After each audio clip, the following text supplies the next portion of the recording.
Okay, so I'm making another Prowess video, and um, if I had to sum up this video in one sentence, I would say play for efficiency. But I'm going to dive into that now and what I mean when I say that. So one of the tricky things about playing versus Prowess is like using your removal spells, knowing when to hold it up, knowing when to use it on their one drop, and I'm going to kind of dive into those early turns and how to think about that a bit. So a pretty common situation. Like let's say it's this player's end step, right? Lessons player went Spire Bluff Pass, and Prowess player went turn one, Storm Chaser Pass. And Lessons player has the option here. You can have the option to Firebending the Otter, but then you don't have removal for the Slick Shot, or you could not Firebending the Otter, but then they get to hit you with the Otter. I think the main question to ask in these kind of situations is, if I'm not going to use my Firebending lesson now, when am I going to use it?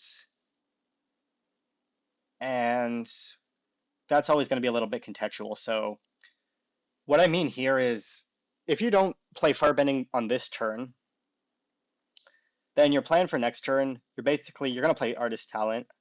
Um, I think. I mean, it depends.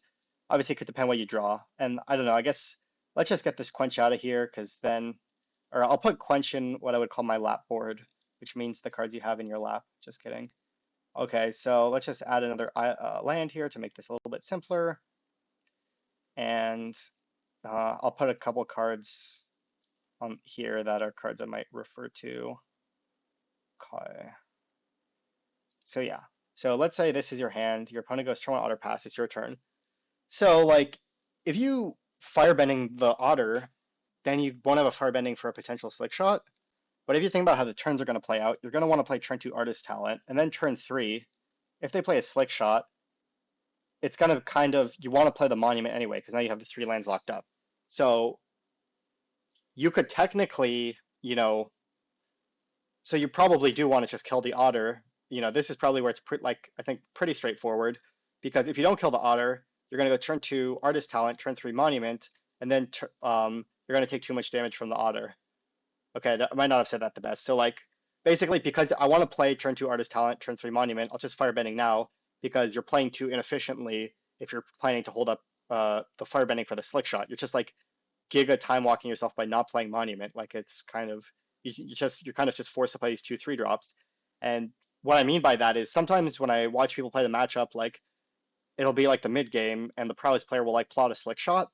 And then from the lessons player side, the lessons player will be like, oh, they plotted a slick shot, so I want to leave up removal for the slick shot. I'm not going to develop my threats. And the problem with that is it's, sometimes you do want to pass, when you can.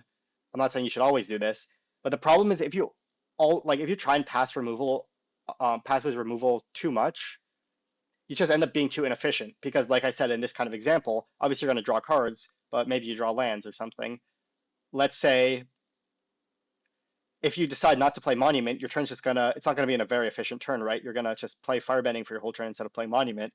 And then by not playing efficiently, you give your opponent outs to beat you by them just having efficient turns. Like they're not all in aggressive leyline deck that like has to hit you with slick shot or they lose. They have other cards in their deck like flow states, like boomerang basics. I guess this list doesn't have it, so I'll pull it out of my list. Uh, they have cards like boomerang basics, and even Color Storm Stallion. I mean, you could imagine if they plot a slick shot and you try and pass this firebending lesson and they play Color Storm Stallion, that's like a really big blowout for you. I would say these are situations where it can be tough on both sides. Like if you tap out, they could get in a big hit with slick shot, but if you don't tap out, it's also bad for you because then you're not being efficient. You just might fall behind to other cards. So I'm not saying that you should always be like giga aggressive, but it ties into when I talk about this deck a lot as being more similar to like a storm kind of a deck than a control deck where you're trying to develop your plan and just use the interaction to buy time for your main plan. Um, and yeah, there's a lot of like slight variations. Like maybe if you have an abandoned attachment, you're like, oh, maybe I'm not going to play my artist talent. Maybe I'm going to try and pass with abandoned. But then you also have to think if they do play like, well, like Pat, like here part of the complexity is not that like they're going to play a fire like um, is that they're going to play a Slick Shot and attack, because like obviously they would probably, plot if you have a mana up, but it's more that you might be like, oh well, I only have one removal and they have two creatures, but one of their creatures is more threatening than the other. Like the Slick Shot's more threatening than the Otter. So you're like, well, since the Slick Shot's more threatening, I'm going to try and save the removal for the Slick Shot. But the problem with that is that like if you just leave them as the Otter in play, it's pretty bad for you too. Like ideally, you're in a situation where you force them to play the Slick Shot by getting on board. Like you play Artist Talent, you play Monument, then they're just forced to play the Slick Shot, and then you can kill it. Whereas if you play a game where you're just sitting there passing with mana up, then they have time. First of all, if they're playing a list with a lot of secret identities, it's not like it's even that. It's actually pretty bad if you pass it to them with removal and they just secret identity their guy. But you're just giving them time to sculpt their hand with Boomerang Basics, with Flow State, secret identity, playing threats like Color Storm Stallion. I mean, I guess the main thing I would say is like think of them more as like kind of a mid-rangey deck than a pure aggressive deck. Or I guess another way, let me think of how to put this. You can't just win by like being like, I'm going to kill all the threats, because they have too many cards that they can play that are good against your removal. Like Boomerang's good against your removal, Flow State's good against your removal, Secret Identity and Spell Pierce, or cards like Color Storm Stallion that you can't use at least the Firebendings on in an early stage, and that can be kind of hard to use removal. So like I wouldn't think of it as like your goal in the matchup is to remove every creature they play forever. It's like obviously do want to remove their creatures from play, but it's more like you want to play for efficiency, get on board, and also at the same time be removing their creatures. And obviously there will be, situations where maybe they have two Slick Shots plotted, and then yeah, you should maybe just pass. Those are going to be the hard decisions in the matchup. But I would say be comfortable in the early games, letting them have the Slick Shot. I mean, you can imagine a lot of situations where you play your threats out and they play Slick Shot and they can only deal 7 damage, and then you get to untap with a Monument. But basically the real reason is that it's about the efficiency thing I'm talking about, playing for efficiency, not playing for efficiency. That's probably the biggest thing I've noticed in the matchup. Like, and it makes sense because Slick Shot's like seems like a very glass cannon card. You're like, okay, they have a Slick Shot. I just need to have removal up, and then I got to punish them for playing Slick Shot. But the problem is they have all these other cards, and if you just try and respect the Slick Shot too much and you're too inefficient yourself, then you just don't spend your mana. You just fall behind to their other cards. So you kind of almost need to like force them to play the Slick Shot.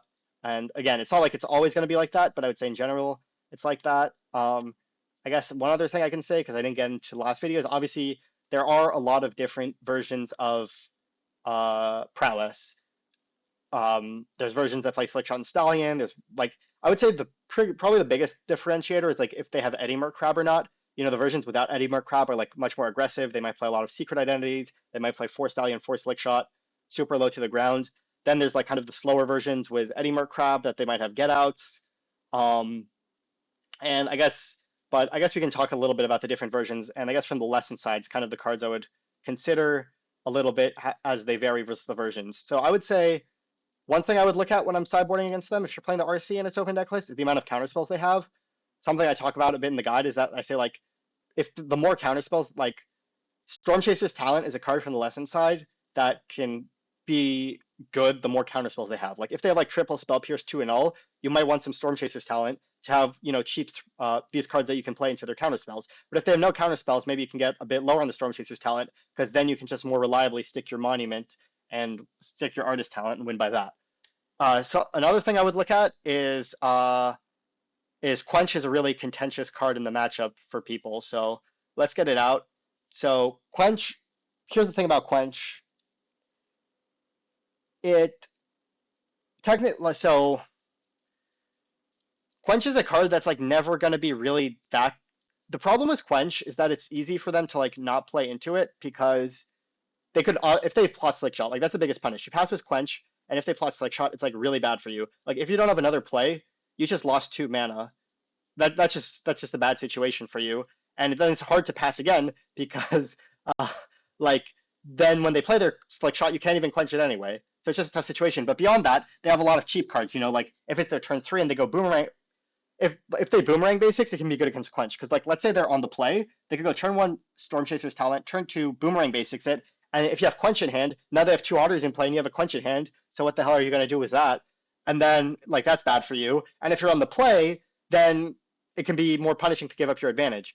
But there are like positions Quench would be good in. Like, if they're slamming a Color Storm Stallion, like for example, if you're on the draw, you might be like, well, I don't have a lot of ways to deal with Stallion, so maybe I want some Quenches. So it can be reasonable, if they're playing four stallion stuff like that. But it walks into that thing I talk about where it's like a little bit worse against boomerang on the draw, whereas at least on the play, maybe if you're lucky, you can hit a boomerang. Um, and it ties into just the fact that, like, I think in general, this is something I learned from playing like a lot of Phoenix, and this deck's a little bit similar to Phoenix. Is like any instant you add in the deck is going to add a lot of tension because this deck wants to tap out a lot, and like passing with mana is like a pretty big cost. So like every time you have an instant, it's like you really want like a good reason to have it because it's just going to be awkward in like so many situations, um, which might not be obvious to everybody, or maybe even you know until you have more experience with it. Another card is Slagstorm. Like I would say, if you're playing against the version with like a bunch of Drake Hatchers with like four Stallions, I would say if they have no Eddie Merc Crab, if they have no Eddie Merc Crab and they're lower on Rowls, because if they have Eddie Merc Crabs in hand or Rowls, that's when Slagstorm can look really bad. But if they're playing a list with like no Eddie Merc Crabs, they're like four Stallion, four Slick Shot. Maybe they don't even play as many Rowls. Maybe they're playing one Rowl. That's where I could see Slagstorm being a bit better because they don't have as many Rowls or Eddie Mercs to punish it. Um, that's where I could see considering it. And I mean, I would probably almost always sign in Spell Pierce because it can counter Boomerang basics. Even if they are playing a very low curve version, it could even still help a Secret Identity fight. Um, I guess I'll just throw in Ral, I guess. I mean, the reason I don't like Ral is because if they have plotted Slick Shot, it's just uncastable. If they have a Stallion in play, it's really hard to cast. And like you already have Artist Talent and Monument, which is like, and Accumulate Wisdom, which is like really good card advantage against them. That's why I don't really side in Ral. Like maybe if you think they're signing out all the Slick Shots, you could do it.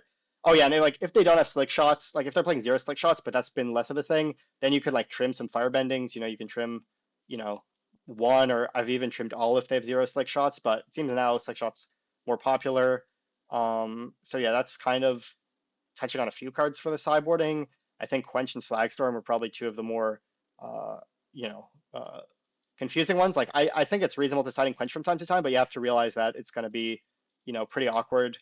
And yeah, that's, I guess I touched on anything on everything. I mean, yeah. So mostly to sum it up, it's like you want to play for efficiency because if you just try and pass his removal every turn, you're just going to fall behind to them doing like fair stuff.